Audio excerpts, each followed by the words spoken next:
Rick, Jim, thank you very much for having us out. I really appreciate that groups like CFI and Humanist Society of the Suncoast sponsor events like this. When you're an author with a very small publisher, it can be tough to arrange venues. Bookstores are a racket, and so I'm just very fortunate that groups like this will have us out. I want to set this up in historical context. 33 years ago, in May 1982, this town was fed up with some residents who live here. And they had a very famous set of hearings, which featured numerous people talking about the Church of Scientology. But the star of those hearings was Paulette Cooper. And today is the first time she has been back to Clearwater in 33 years.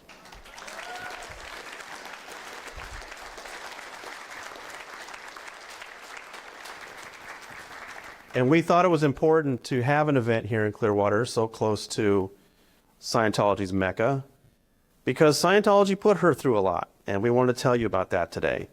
So I'm going to set this up. Paulette Cooper was a magazine writer in Manhattan who thought that this Scientology thing might make for an interesting story, and so she went to investigate it, wrote a magazine story, and the day that magazine story came out, the way she learned that the magazine story came out was that she was phoned by two different men who each told her that if she didn't stop writing about Scientology, they would kill her. And that was the beginning of her harassment. That was in December 1969. And somehow she decided it would be a good idea to then turn that article into a book. Yeah. And that book came out in June 1st, 1971. It was called The Scandal of Scientology. And tell us about some of the things that you went through at that point. I called the book that launched 1,000 suits because they really came after me right away. In the end, by the time I was finished, they had sued me 19 times all over the world, even for other people's books. That doesn't include, I think, 5. Some of the suits were against the publisher also, who withdrew. They didn't want to fight. And over the years, they just kept harassing me and trying to get me to stop speaking against them.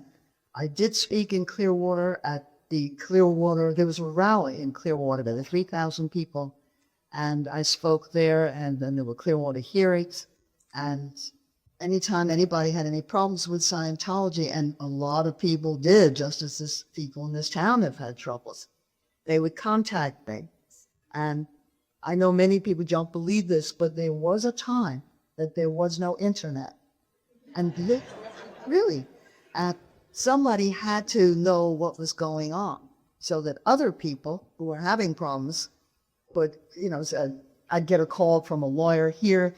He needed somebody that had a similar problem to his client. I would get a call from a reporter in St. Louis wanting to do a story, but she needed a St. Louis angle, and I would know of a St. Louis person who had been in Scientology. So the Scientologists would then rob the lawyer or the reporter, and they would always find my name there. So that's why they knew what I was doing and wanted to stop me. Yeah, one of the misconceptions, one of the reasons I got into this project was a lot of myths had built up over the years about this. People would say, Paulette Cooper wrote the first book about Scientology. That's not true. Paulette Cooper was the first critic of Scientology. That's not true. There were other writers at the time. George Malko, for example, came out with a book a year before hers. But the difference was that someone like George Malko would write a very interesting book about Scientology, and then he was done. She wrote a very harsh book about Scientology, and then she went on the television, and then she went on the radio, and then she helped other journalists do stories. And this drove L. Ron Hubbard crazy, particularly because at that time, L. Ron Hubbard was running Scientology from a ship in the ocean. And her book came out in 1971. By 1975, he was tired. He wanted to come back to the U.S. And in their documents, you can see them specifically talking about how this woman was making that a difficult proposition and that they wanted to figure out a way to silence her. In fact, Jane Kember, who ran the Guardian's office, noted that she had been sued so many times. She was sued in Toronto and didn't even know it and had lost. And Jane Kember then talked about using that to compound her problems and silence her before she came to CW. Because that's when they knew they were coming into Clearwater and they did not need her around. Did you know that? No. I keep learning terrible things that they did. They sent 5 horrible anonymous smear letters about me. One referred to me, one was sent to all 300 tenants in my building in New York, saying that I was a prostitute with venereal disease who had sexually molested a 2-year-old baby girl. And I said to my friend, you know, maybe 22-year-old, but baby boy, yes, but what is this stuff? Baby girl? And they sent horrible anonymous smear letters to my parents. I had been dating a guy for a year. They sent one to his boss saying that he was secretly smoking pot to try to get him fired. And there were all these letters, but apropos what Charlie was saying, I didn't even know about some of them. I recently found out, after the book came out, that they had sent an anonymous smear letter to one of my lawyers that had worked for Anthony Bailey's firm. And he was very good looking. I had a crush on him. I spent all of 30 minutes talking to him, you know, and they sent an anonymous letter I did to White saying that the house dinner. So there were a lot of things I didn't even know about that they were doing all the time. Yeah, I mean, this another reason why I enjoyed this project a lot, maybe more than Paulette did, was that into things, the more we realized even she didn't know all the harassment she went through.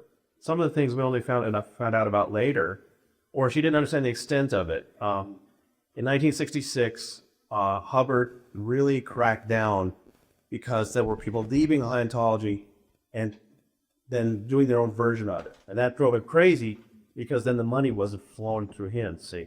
And so he came up with a control scheme that he very cheekily called ethics.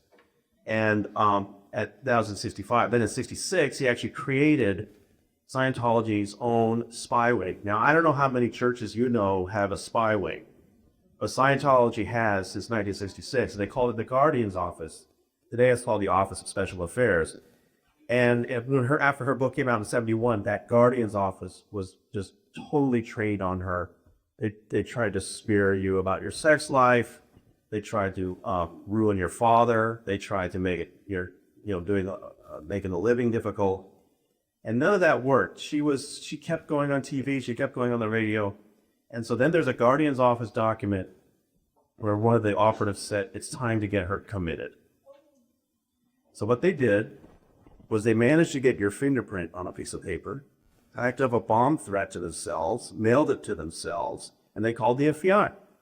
When the FBI showed up, they said, who do you think sent this bomb threat? And they said, we think it's a person named Paulette Cooper. And the FBI decided this was a good case and investigated her. And in May 1973, she was indicted and faced 15 years in federal prison at $15,000 a fine. And tell them what you were going through then in the summer of 1973. The trial was scheduled for October 1973. And in those days, not every indictment was made public. So she was living with the fact that at any day, this could become a major news story, that this reporter had threatened to blow up a church, and so far it had been kept secret. So tell us about that time. Well, I knew that if it ever came out that my career was ruined, everybody I knew was going to be horrible things about me. I felt especially that because I was a doctor, the lawyers said that they wanted my parents sitting in the front row of the trial. And I thought how terrible this was, Jim meant to it. I seemed to be the only one who knew I was innocent. Everybody seemed to think that I must have sent these because my fingerprint was on one of the bomb threat letters. And getting a fingerprint on a piece of paper is not like a fingerprint on a grand piano. You can move the speaker around, as they happened in this case. A Scientologist got me to sign a petition. She was wearing gloves. This was New York. It was winter. It was cold. And I held the clipboard. And the fingerprint was the third quadrant of my left hand, where I would have been holding that clipboard. And during that time, I went through a very, very difficult time. And the legal expenses just mounted. At the end, it went to $28,000. That'll be like paying almost $100,000 today. You've been accused of something that you didn't do, and you're just trying to stay out of jail. And I just could not eat. I had stopped eating. I went down to 83 pounds. And I was popping Valium like they were M&Ms, and I was drinking heavily. Just the anxiety was so horrible that any moment everything was going to collapse, and probably would have been, it's so be a post-headline scandalous sort of situation. And it is just a very, very bad time. And it gets worse. Because the Church of Scientology was not content with simply trying to get her put in prison and encouraging and hoping that she commits suicide. They wanted to know how bad it was for her. So they had, for several months, they had sent spies in to befriend her. And by May 1973, it was a man sharing her apartment, helping her pay rent, was actually the Church of Scientology. So all the things she talked about late at night, about how horrible she was feeling, the things she was sharing with her friends, was all being reported back to the church day after day. I became very apoplectic, and one reason I needed somebody had to go out and walk my little doggy. And he used to go upstairs to the roof. There was a payphone up there. I didn't realize the significance of that until years later. But he's a very gutsy guy. He would jump up, it's 33 stories up, huge view of the Empire State Building, small ledge.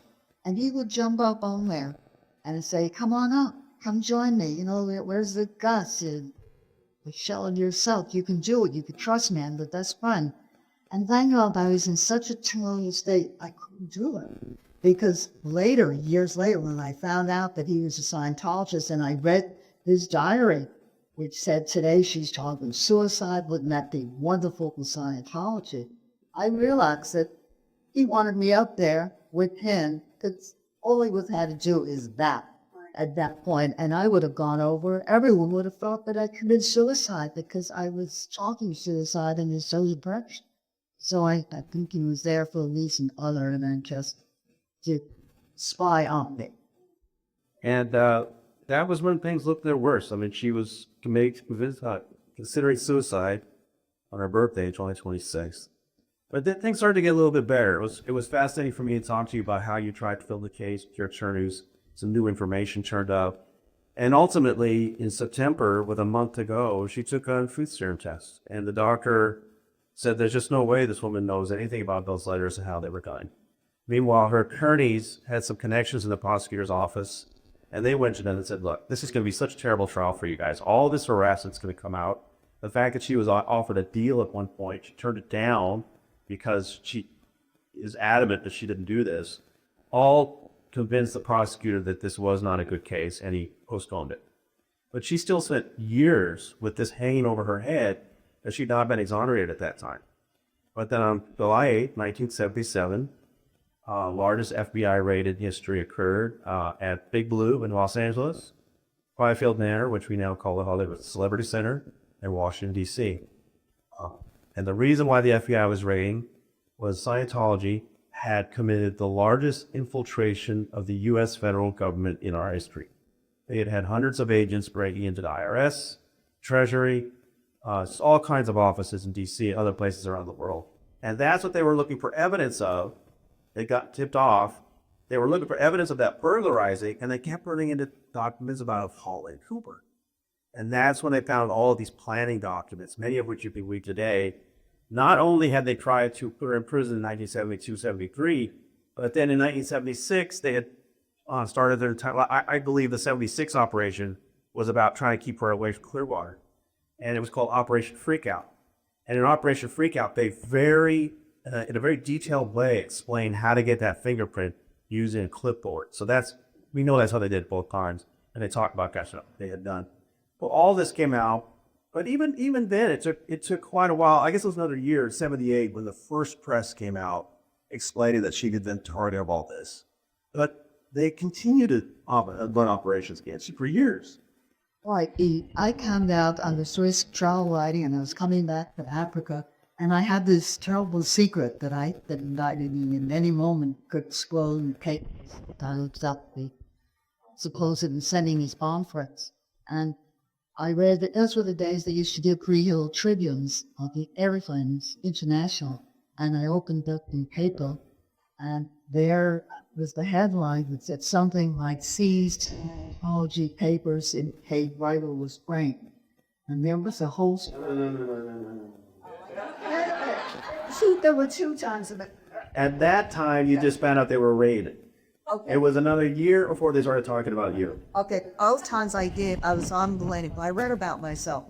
At the first time I thought, oh my God, it's just a little piece. And it said, 3 Scientology churches raided. And I just started crying. I thought, well, maybe there will be something finally in there that proves that I was innocent. And then it was, I guess, a year later that I was coming back. I'll come back. Coming back in Europe, and there was this huge story with details about the frame up, which I later found out my code name was Ms. Love. The last thing they did, no, actually, they, even up to 2 years, I'll tell you about in a minute, but what they did is they followed my mother's beauty parlor, and they had the Scientologist sit next to her and start up a conversation. Oh, you have a daughter? I have a son. How old's your daughter? So they were trying to fix me up with another Scientologist. And they later found out the woman was a Scientologist, which of course she didn't tell her, and she didn't have a son. So they were going to fix me up with another Scientologist if they could. My mother was very shrewd and realized in those days. So. I started getting these emails from people saying, you know, really like what you're doing, keep doing it. And one of them, the email address said Paulette. And I just can't be Paulette Cooper, but it was Paulette Cooper. She was reaching across the country to encourage me. And so we struck up a little correspondence over the years. And then in New York, I became the editor of the Village Voice. And I found out that she was very unhappy that Tom Cruise was going to get a humanitarian award from the Simon Wiesenthal Center. And would the Village Voice be interested in printing a statement from Paulette Cooper? I said, of course. And so we printed that, got a huge reaction. And then I started thinking about Paulette more, thinking, you know, I'd really like, I haven't seen a really good story about what she went through. And so I started researching it and realized that what was online was really a mess. There was a lot of mistakes or gaps in the record. Several sources, including Wikipedia, said that she'd been born in Auschwitz, which was not true. And so I got together with Paulette and we wrote a story basically about her frame up. And she came to visit me in New York and we were just chatting and she said, yeah, my sister and I were just talking about, we still don't know how we survived the Holocaust. And I was stunned. I know they were very young children, but so that's the first thing we really decided to work together on this project is let's find out how that happened. And so I just mentioned that in the voice that they didn't know. And so several newspapers in the Netherlands and Belgium printed their own stories, and she started to hear from people over there. Tell them what happened next. Well, my sister and I, we lost our parents in Auschwitz. I was 1 year old. Susie was 2 years older. And because this was in Belgium, Tony's story got picked up by a top Belgian and a Dutch newspaper. And somebody emailed me and he started asking some questions and he seemed off the track. I mean, he said, was your father a leather worker? And my father was not a leather worker. But the next day I called my sister and I said, wasn't our father, this is our real father, wasn't our father a tailor? And she said, yes, but he specialized in leather. And then I realized that this man did know something, and we started corresponding. And it turned out that his father had been friends with my father. There were also three other men. They were all buddies. And they couldn't save my parents when they were taken to Auschwitz. But a year later, they heard that their old buddy, my father, had 2 children that were about to be taken. And we were in a holding camp, a Nazi holding camp. And 1 week short, literally, of the day I was to be sent to Auschwitz, I have my number and the transport that I was supposed to be on. This man's father and his two buddies raised enough money to bribe one of the very bribable guards in this Nazi camp. And they got us out, and I ended up in orphanages till I was 6 with my sister for a few of those years. And then I was adopted by the Coopers and came to America. Well, one of our advantages was that the Nazis were amazing bureaucrats, and they kept records of everything. And so we were able to find, for example, the day her father was arrested. And in 1942, that early in the war, if you were a Belgian Jew in Antwerp, you would not be arrested and sent to a concentration camp. That came later. In 1942, if you were a foreign Jew in Antwerp, that was enough to get you sent to a concentration camp. And her parents had come from Poland in the 20s. And so her father, Chaim Buchholz, I got the record, he was arrested on July 22nd, 1942. And as soon as I saw that date, my heart sunk. And this was not always an easy process for us. You know, I went to her to tell her that because she was born on July 26th, 1942.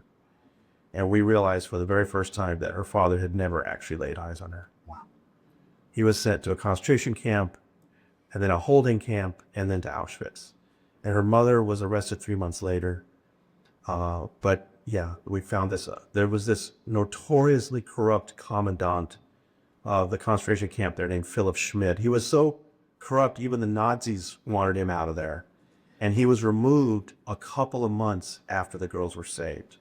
But he was there long enough that these families got together, raised enough cash and black market goods to bribe him to allow these two girls out. So that's there. As Paulette said, we have the record of the train she was supposed to be on for Auschwitz. And a month later, we have a record of them in an orphanage. So somewhere in there, this bribe worked. And that's one reason she's here. She was adopted in 1948 by the Coopers and came to New York.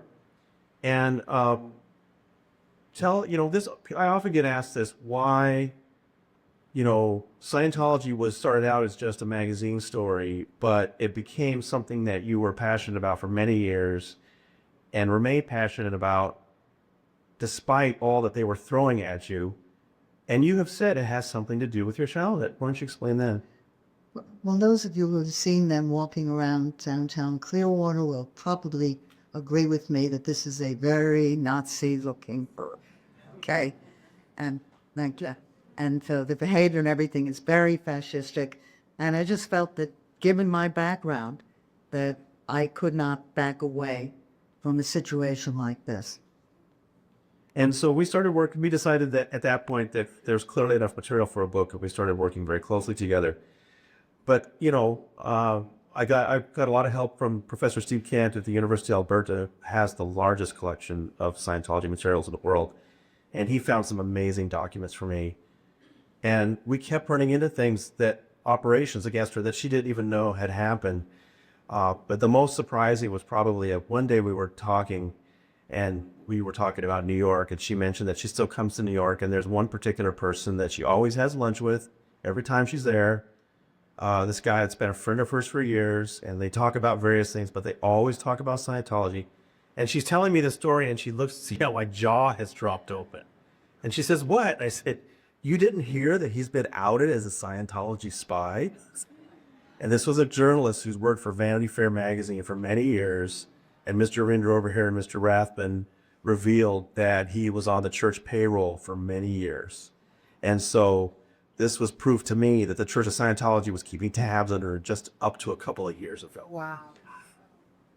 Did you notice? So anyway, there were several things we wanted to do in this project. One was to really get those details about the Holocaust. One was to get all the details about her harassment. But the thing that I really wanted to do was figure out who this guy was who actually lived with her from May to September 1973. And he called himself Jerry Levin. Tell them a little bit more about Jerry. He was a very gutsy guy. I mean, just the fact that he would get up on that ledge shows how gutsy he was. And he disappeared. At one point, I saw the name Jerry Levin in a Scientology publication, and I confronted him with it. And she said, you know, now you turned on your closest friend, and I was going to help you in the trial and testify as a witness for you, a character witness. And he turned on me on how paranoid could you be, and he disappeared. And I knew nothing further. I began to suspect some things. For example, way in the back of the closet, I had my diary from when I wrote when I was 17. And we all know that there are times that we get mad at our parents. And I wrote, I hate my mother and father, and underlined it. So, of course, somehow or other, my parents received copies of that. So there was some indications of a few things, but I did not want to believe it until I saw these actual documents. But we didn't know who he was. We did know that he called himself Don Alverso. Well, you knew that he was Jerry Levin. Right. And the FBI suspected that Jerry Levin was actually Scientology's #1 spy, was a guy who called himself Don Alverso. And in fact, if you watch Paulette in the 1982 Clearwater hearings, she says that Jerry Levin was Don Alverso. But Don Alverso was a fake name.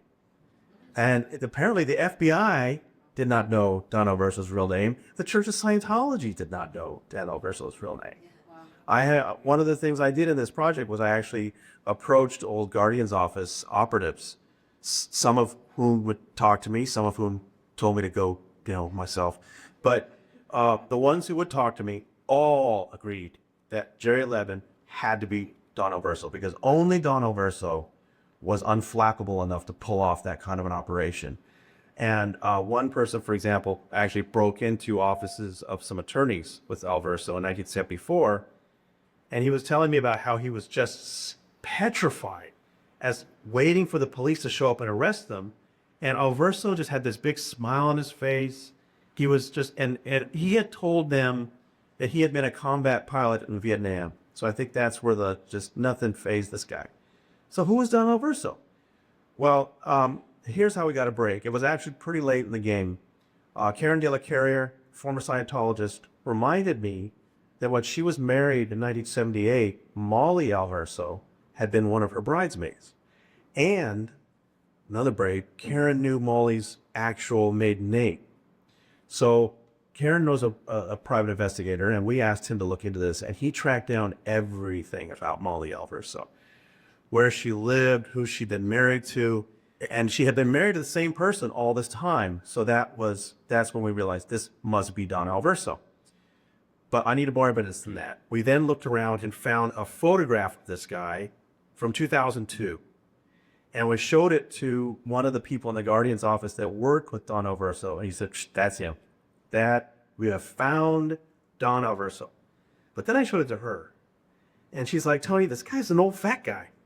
And I said, I know, you got to subtract 30 years and 35 pounds and 50 pounds. And she said, if I do like this, that's not good enough. That's not good enough. So we knew we had Don Alverso, but we still didn't prove that Don Alverso was Jerry Levin. But then we got another break. A researcher named Virginia McClary was looking around, and she found a photograph of this guy from 1968 when he had just got his wings in the military. And again, the GO people I knew said, again, no question, that is Don Alverso. I showed it to her, and she said, hey, it's Jerry Levin. So we're very fortunate. That was literally a month. I was in galleys already, and we were very fortunate. I gave him a call, and it took a while because he works in a family, and we're not saying his real name up here, but you can look it up. He works in a family business on Long Island, so very close to me in Manhattan. And it took me several days. He doesn't work every day, and I finally managed to catch him, and I explained that I was writing a book about Paulette Cooper, and I hope enough time has passed that you'd be interested in talking about, the Guardian's office. And he said, I'm sorry, what are you working on? Paulette Cooper, Guardian's office, B1, New York org, Scientology. I'm sorry, I don't even know what language you're speaking. I guess you must have the wrong person. So again, I've got like 5 different people who all worked impersonally with Don Alverso who assure me that this is the correct guy, but they also told me he was unflappable, and he was very unflappable on the phone. Last night at a party, here in Clearwater, I was talking with a woman who knew him in England. And one of the things that kept driving me crazy is I kept saying to people, I'd say, how tall was Don Alderson? And I'd say, oh, about 5'9". And I'd say, well, that's not him because he wasn't that much taller than I am. But last night, this woman who worked with him, she said, oh, I don't know. That says she was about 5'5". I said, well, could you look him straight in the eye? Was he about your height? And she said, yes. I said, thank you. So, No, we have the right person. We have the right person. But I found that, some people had, it's been enough time that they're ready to talk about it. But even some of the ones that were willing to talk about it still hate Paulette's guts. I mean, I had one Guardian's office guy tell me, okay, she shouldn't have gone through what she went through, but she's not a good person. And he wouldn't talk to me. I said, look, I'm not going to try to convince you otherwise. I just need your information. I'm not, I want to hear everything. And that's a key thing about this book. It's not Paulette's memoir. It's my history that I put together, speaking to many people, using documents, considering also what Paulette remembered. So we tried to get a more full story about it. And so I am glad that those people cooperated, whatever they think of her. But we still both wished that someone from that day would come forward. And then we got lucky again. Right in the middle of the project, she got an email out of the blue from a guy named Len Zinberg. And what did he tell you? well, it turned out that one of Len's jobs was to watch me outside my window or outside my apartment building in New York during the period of time that I never left. So he didn't do too well. That was during the frame-up. But another one of his jobs is that he went and delivered anonymously to my father the pages from the diary that we were talking about. And different people have come forward. For example, I became friendly with someone who lived in Michigan, and his job was to go to every library in Michigan and steal my book, The Scandal of Scientology. And I think it's very apropos that he is now an attorney. But I want to return to Len because what was really significant about him, he had also, he admits now, burglarized the apartment of Rob Kaufman, who was another writer at the time. But he came forward because he feels terrible about it. And he apologized to her and said he's been carrying this guilt around all these years. And she finally got to meet him recently and in New York. And it meant a lot to me to see somebody like that come forward and say, what we did was wrong, what I did was wrong.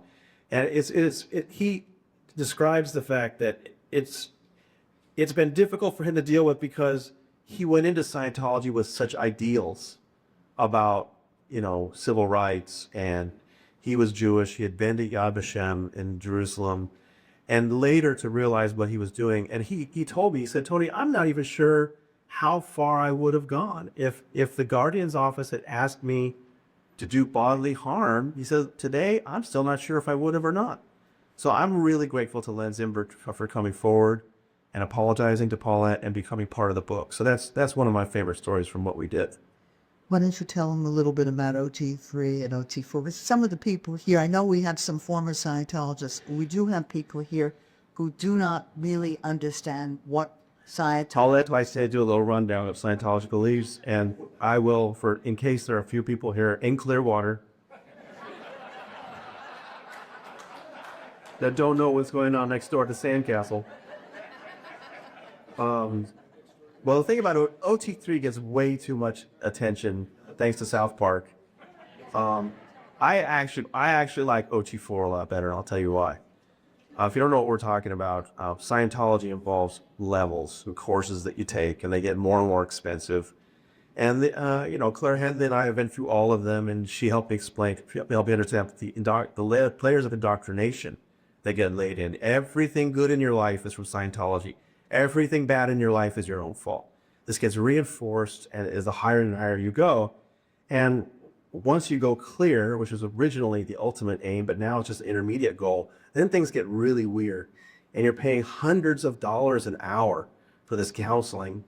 And it says something called Operating Fate in Level 3, OT3, that you learn this bizarre story that Xenu, the Galactic Overlord, came here 75 million years ago in an act of genocide and blew up all these aliens and volcanoes with hydrogen bombs. How many people have seen Going Clear movie, right? So didn't Alice Gibby do a great job illustrating this? Yeah.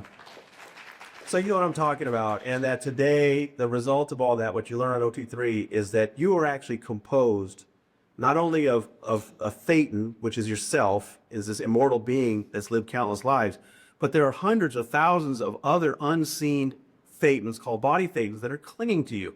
And they're the source of all of your problems, right? You've got arthritis in your elbow, it's because there's a body Thetan in there.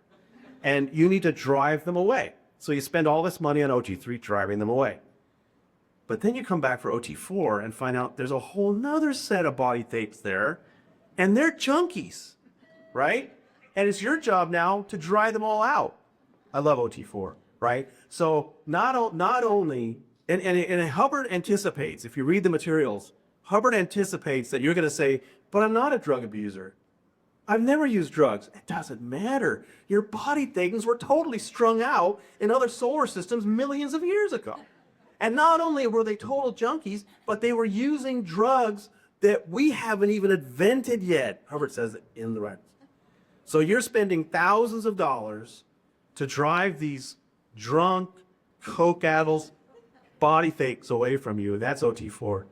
And Tom Cruise has done it. John Travolta's done it. Kirstie Alley's done it. They don't like to talk about it, but that's what OT4 is. Tony's just saved you millions of dollars.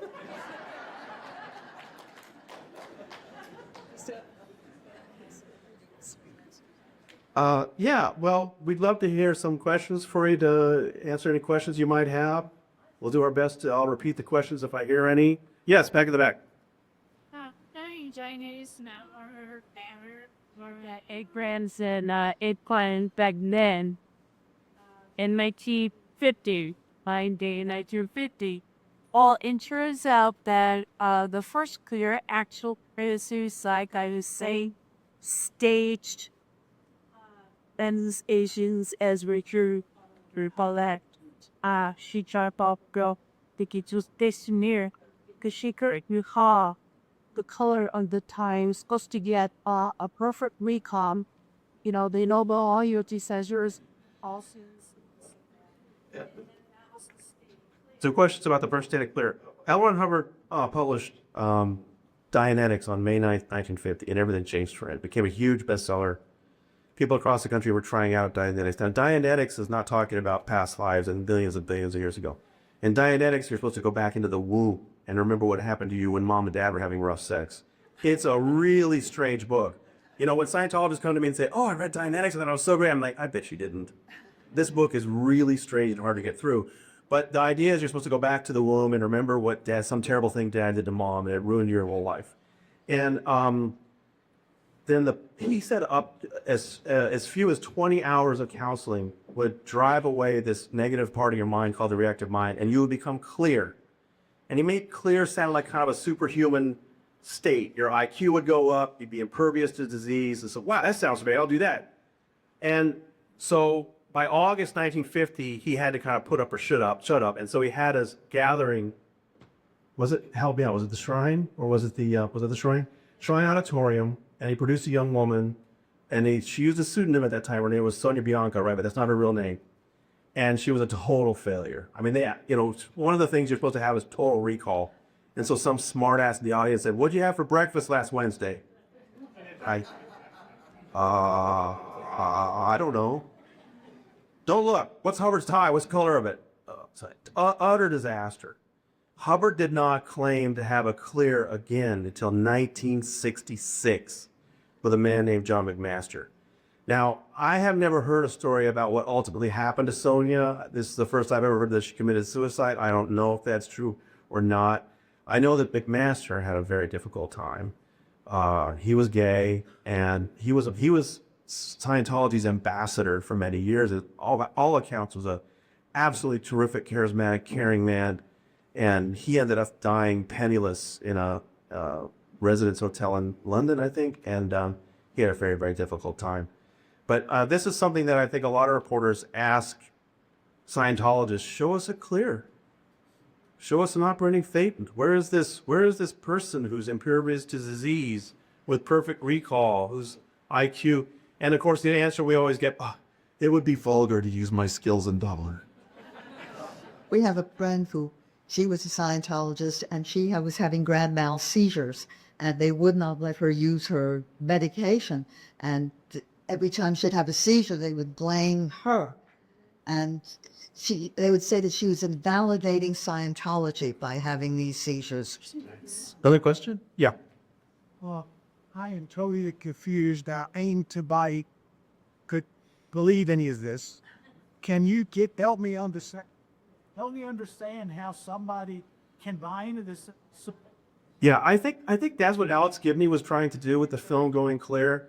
Is he showed you Paul Haggis, who's a very intelligent, very creative man. Jason McGay, who's a great actor. Mike Render, Marty Rathbun. These are very intelligent people. How did they get sucked into this? And I always ask people that. And Scientology is very good at what they call finding your ruin. So, for example, a guy named Bruce Hines, he was a physicist, and he got involved with Scientology. Why? He had just been through a terrible breakup. And when Scientology, we first encountered Scientology, we could figure that, we can help you with that. We can always, and it would never appeal to me personally, but what Scientology is selling is certainty.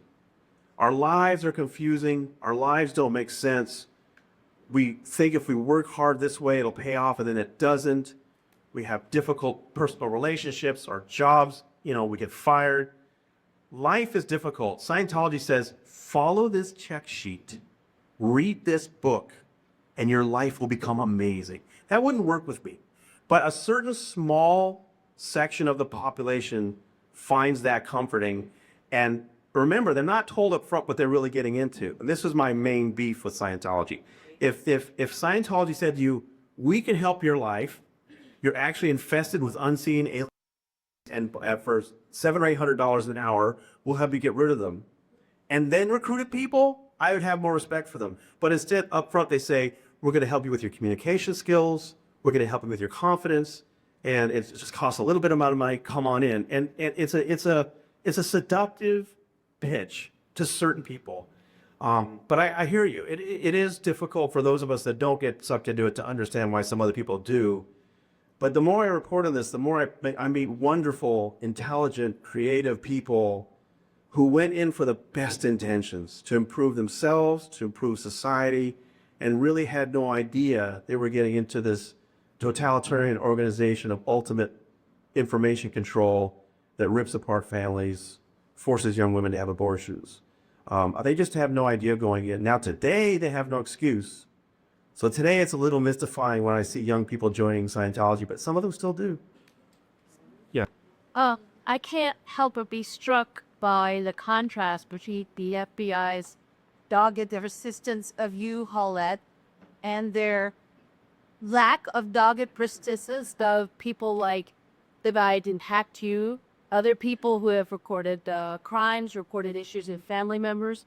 Do you see anything in the overall picture about any progress the FBI may be making in terms of having the attitude of going in there and doing something? It's a question about the FBI. Well, you saw both sides of it. You saw both sides of it. It's why they went after me the way they did, and when Tony was just hacked, the whole thing, it just wasn't important to them. There was something else, though, going on. This was during the Vietnam era. When I went through Scientology's documents, I saw that Scientology and the FBI seemed to have a very cozy relationship, that people were coming into Scientology in order to be able to get out of the Vietnam War, that they were going to be auditors and so on. If they had trouble with them, it appeared that the Scientology org was giving their names to the FBI.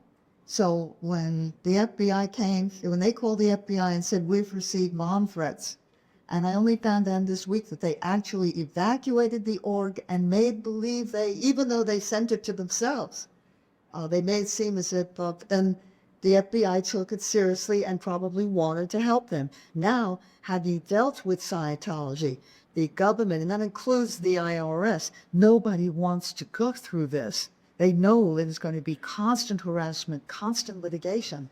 So it's like, let's do the least amount that we can possibly do and move on. And that's what we're facing. And that's why I don't think the IRS is going to do anything, no matter what, concerning taking away that tax exempt status. Yeah.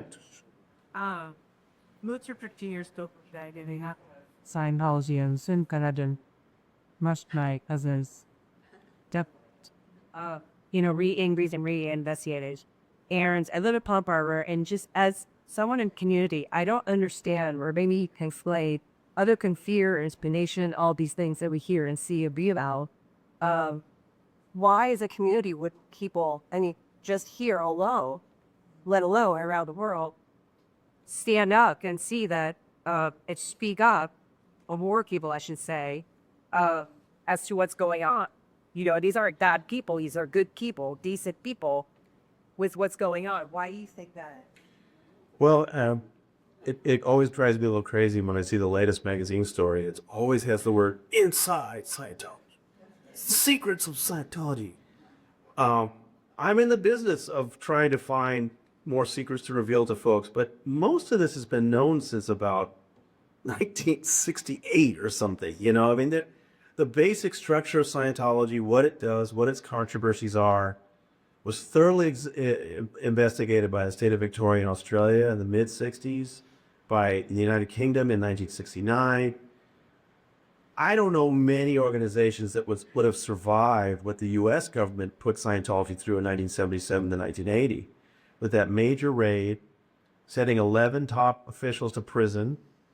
Scientology is tenacious, and they fight back. And for example, I really enjoyed reading about Snow White because that was happening while her story was going on.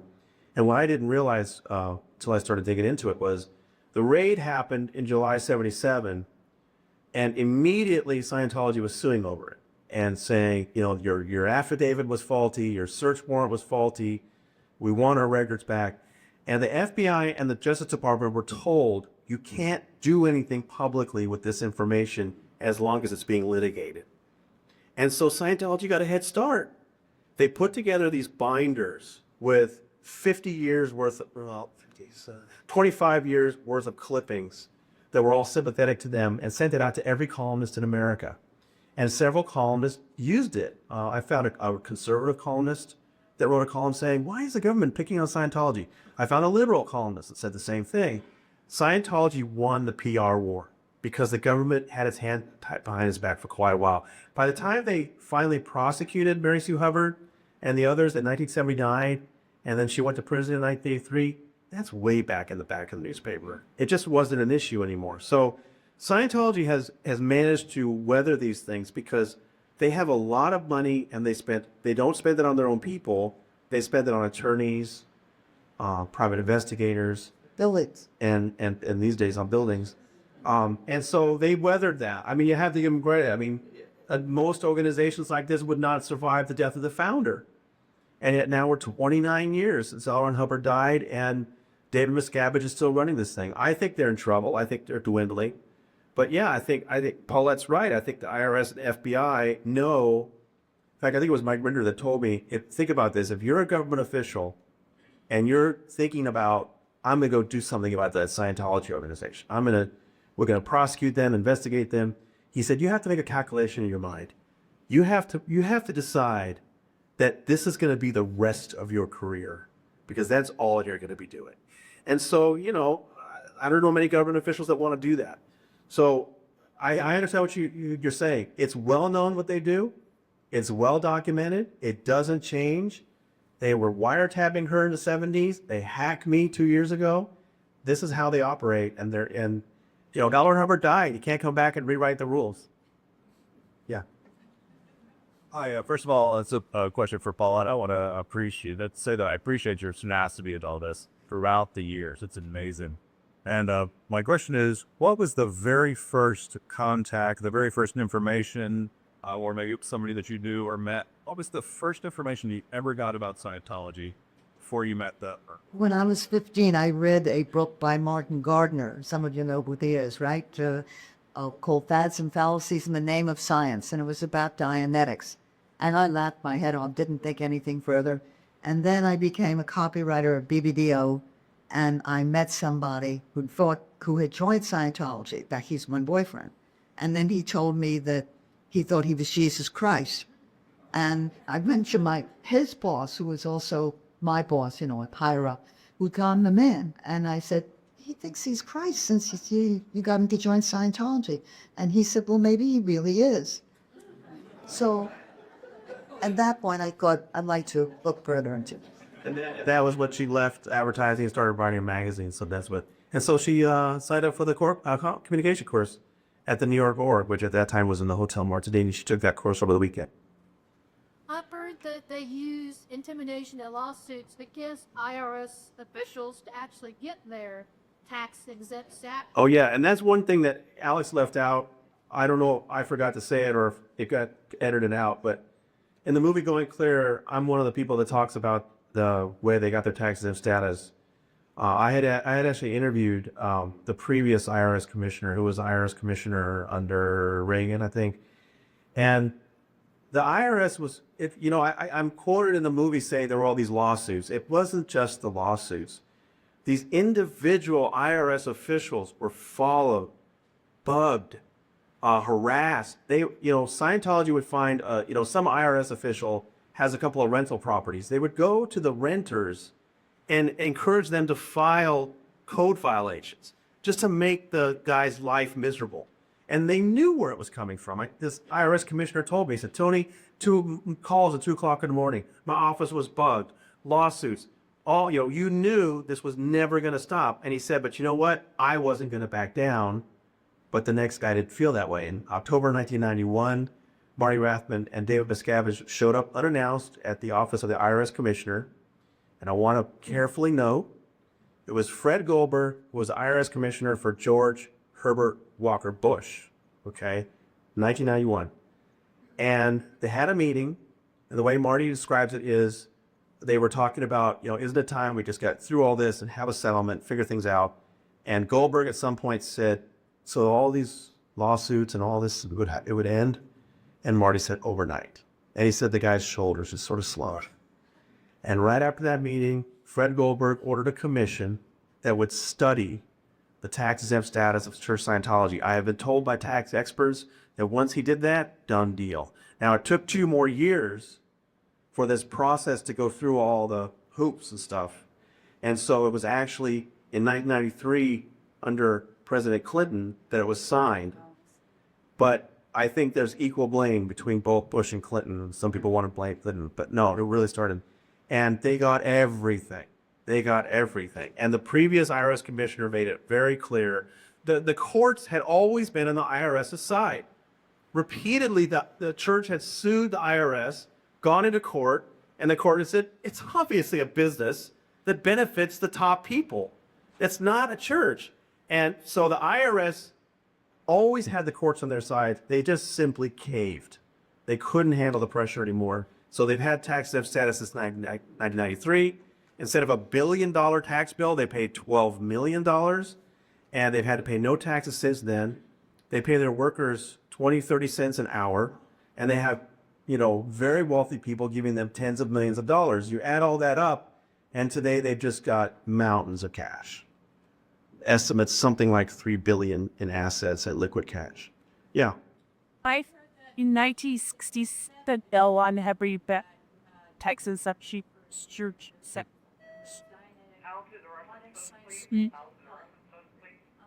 just reason why the state of Florida actually isn't giving Medicaid people because there is this thing called diabetes get better by doing. It's actually the other way around. It was 1967 when it lost tax-exempt status. Yeah, but since diabetes was written in 1950, the engrams, this engrams is a word that causes bias. But it has nothing to do with Florida or taxes. I'm sure. Yes, sir. Basic, it's should be the upstanding attorney, some places the Giuliani, the Bob, what is written down. What do you think? The question is, why hasn't somebody come forward, some champion like a Giuliani or some government official, and said, I'm going to make this happen? Why do you think? Take on Scientology, take on tax exemption, prosecute for trafficking. You explained it. The rest of their life would be ruined. And even if somebody doesn't have something to hide themselves, very often they have a family member and they don't want to risk the family member being harassed. So it's Yeah. This is an old story. I don't know if you've heard it before, though, but it's 78. I believe it's 78. The courts dropped Florida's laws governing the licensure of psychologists, counselors, and social workers because they were drafted in such a way that they excluded Scientology order. The legislature had to write a completely new set of laws very quickly and get them passed that spelled out what you have to do to be a psychologist. I was social worker, a counselor or a social worker in Florida, and they had to be written so that they didn't automatically exclude a psychology practitioner. If he or she wants to get a degree in psychology, go through all the steps of serving an internship or public employment. But for about 8 months, we had no licensure laws in Florida for the healthcare profession. I don't know that history. I heard from some. Yeah. Thomas, what do you think is their Achilles heel? We live in the world of the internet. Obviously, it's widely exposed. The movies come out. Your books coming out. Your website so modular. What if you get? I don't want to predict. No, I think the internet's been devastating for Scientology. I think they're having a real hard time recruiting people. I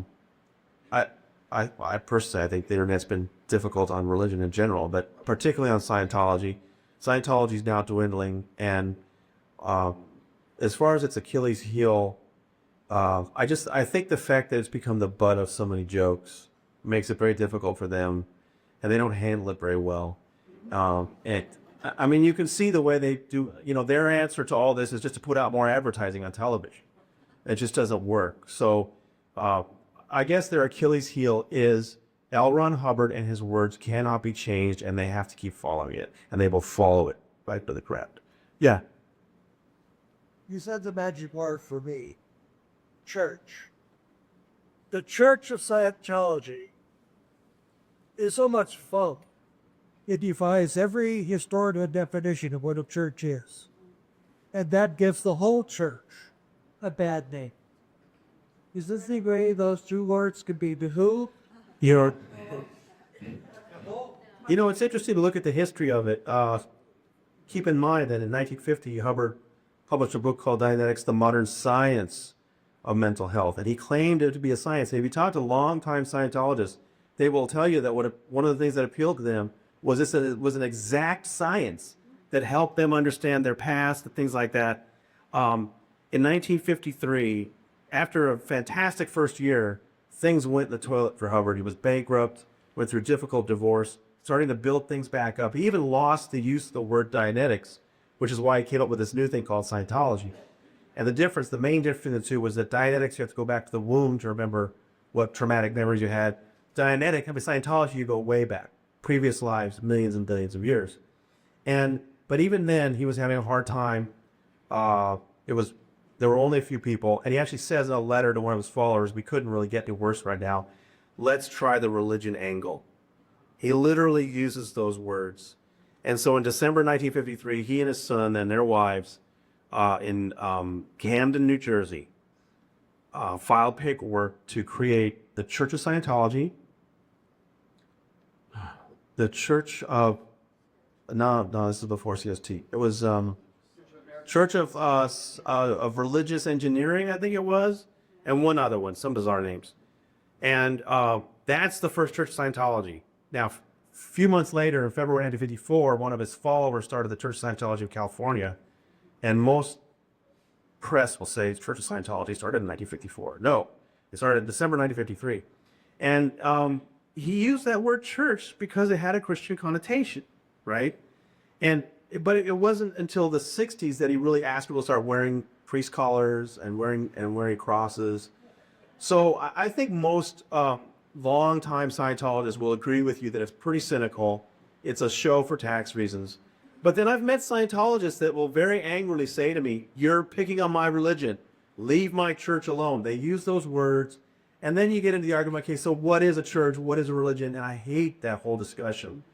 I just care about what they do as an organization and the practices and the abuses, and I'll let the internet forums argue about what's a church and what's a religion, what's not. I don't, the most important thing about the fact that they do have taxative status as Larry Wright explained in the film, is it gives an enormous protections in court. And that, I think, the IRS would be so easy for the IRS to remove that tax exempt status now. Because just a few months ago, they were caught, for example, paying 2 private investigators $10,000 a week for David Miscavige to follow his own father, who had left Scientology. Now, I would like the IRS to ask the Church of Scientology, explain to us how $10,000 a week for a couple of private eyes with an arsenal to follow a man is tax-exempt money for a religious purpose. Wouldn't that be fine? So we'll see. We'll see if that happens. Okay, so we're going to sign some books, and you can ask us some more questions. I don't know how long we have the room, but it's getting warm in here. And so we're going to sign some books, and thank you so much for welcoming us here. Yeah, that will. And thank you so much for walking us here on Wave hello to them as you go by their place.